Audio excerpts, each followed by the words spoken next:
Let's look at the problem factoring x squared plus bx plus c using the three-case method.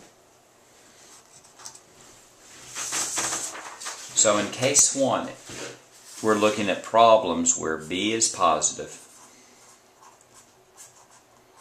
and where c is positive.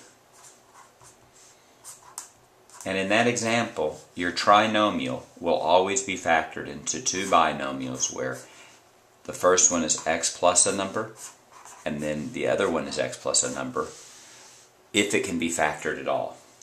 An example would be x squared plus 6x plus 8.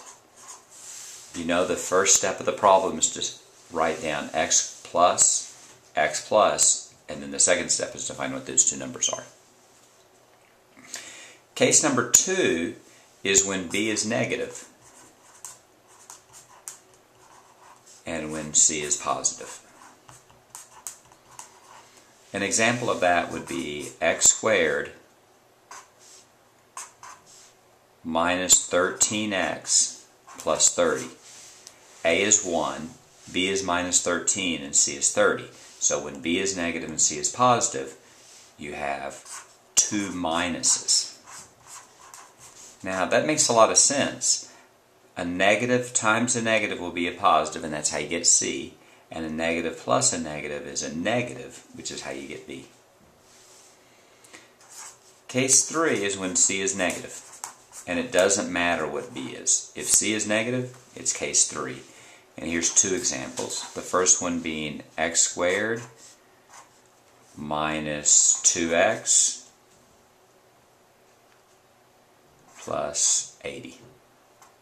I'm sorry, minus 80.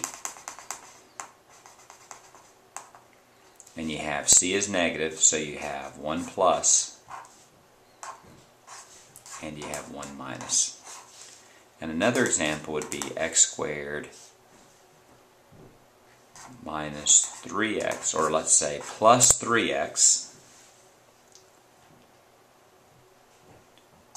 minus 10. And in that case, you would have an x minus and an x plus. So remember, case 1 is b is positive, c is positive, and you end up with two pluses. Case 2, b is negative and c is positive, you end up with two minuses. In case 3 is when c is negative, you end up with 1 plus and 1 minus. 1 plus and 1 minus. Let's look at some examples. If you have x squared plus 16x plus 60, that's a positive and a positive, so you're going to end up with two numbers, an x plus and an x plus. And that's your first step. That's case number 1. In the second step, you would find two numbers that multiply to 60 and add to 16. Now 3 and 20 add to 60, but they don't add to 16. 5 and 12 multiply to 60, but they don't add to 16 either.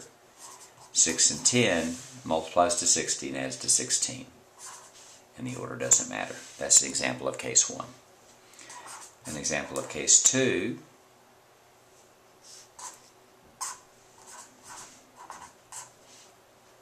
would be x squared minus 18x plus 80.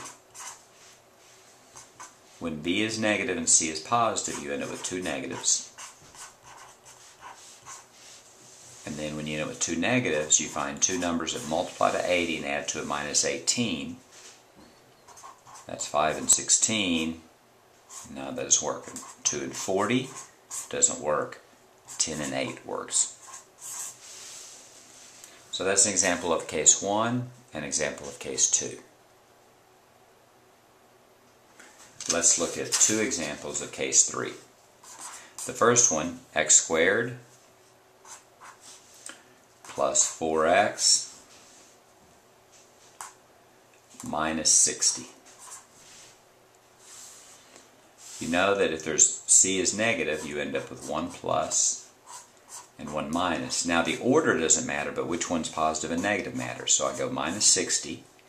I know that's 2 and 30, but there's no way I can get 2 and 30 to add up to 4, so that won't work. I have, again, 5 and 12. No, won't work. 6 and 10, 6 and 10, 4. That would work as long as it's a plus 10 and a minus 6. Plus 10 and minus 6 will be a plus 4. Plus 10 times minus 6 will be a minus 60.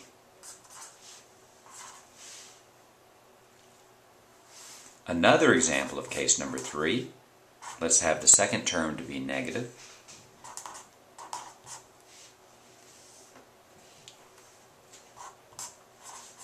X squared minus 3x minus 18. Since c is negative, you have one positive and one negative. Now be careful here. Occasionally people get confused. You have a negative and a negative. But since c is negative, you know you have one positive and one negative. So let's look at minus 18. Let's see what numbers. 2 and 9 are 18, but there's no way you can get to minus 3. 4 doesn't go into 18. 3 and 6. 3 and 6 will work. But in this case, since you went to minus 3, you'll have a minus 6 and a positive 3. A minus 6 and a positive 3 equals to a negative 3, so that will work. And that's your answer. So again, what you're going to have to memorize is the 3 cases. Case 1, case 2, and case 3.